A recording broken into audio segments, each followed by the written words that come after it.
Welcome to the Lions Review. Today we're going to take a look at the Blackview BV4900 rugged budget smartphone. So let's hop right into these specs. This phone was released back in October of 2020, so it's almost a year old by now. I received it a few months after the launch, actually I guess several months. Back then it was about $150, $160. It has come down in price on Amazon to about $130 right now. For that price, you're getting a phone running Android 10 on a November security patch. So security patch is pretty old. I would not expect them to update that. They would have updated it by now if they were going to. As far as performance goes, you got 3 gig of RAM, 32 gig of storage, which isn't a whole lot. And it's running on a MediaTek processor, a MediaTek quad-core 2.0 gigahertz processor. It is a dual SIM phone. Now you could use it as a single SIM phone. If you want to update your storage space, you can add a 128 gigabyte card or up to 128 gigabyte card. But you do have to sacrifice one of the SIM slots to do so. It does have a pretty good sized battery. However, it is USB or micro USB charging port, so no fast charging, just regular charging.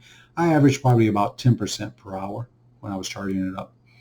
And then as far as the cameras go, you got 8 megapixel in the back, so very low specs there. With 2 secondary cameras of 0.3 megapixels, which I'm guessing is a monochrome because that's an option, and also a DET sensor one on there. And then on the front, you have a 5 megapixel camera. And then as far as your display goes, you're going to have a 720 by 1440 display resolution on a 5.7-inch screen, covered with Gorilla Glass 3. It's supposed to survive a 5-foot drop. Take that with a grain of salt because I did see people on Amazon mentioning a cracked screen. Not a whole lot, but there were a few on there. And then as far as your connectivity, this is a 4G phone, obviously.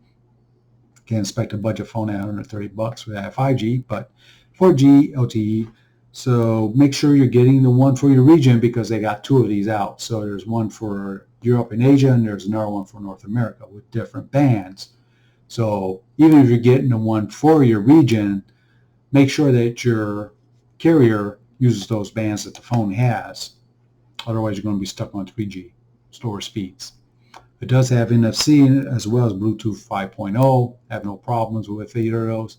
And then there's no fingerprint sensor, so to unlock, you're going to either be using face unlock or a pin pattern. I've gone to using a pin because I did try out the face unlock. It worked fine, but in dimly areas that lights up the screen so it can see your face and unlock the phone. And then finally, it's IP68 rated, so that's your waterproof and dustproof. And it says shockproof, but that's ready for the rugged part with this case that they have on here. Actually, I shouldn't say a case that they have on here because it's more or less a phone that's built into a case or a case built around a phone. Kind of reminds me of the out-of-box cases. Now, how about the camera performances? If you're buying this phone, you're probably not going to be buying it for the cameras. I'm just going to say that right now. But having said that, I did find some of the photos pretty decent. I mean, that first one that I brought up all the way on the left was a pretty good photo for this phone. It actually surprised me.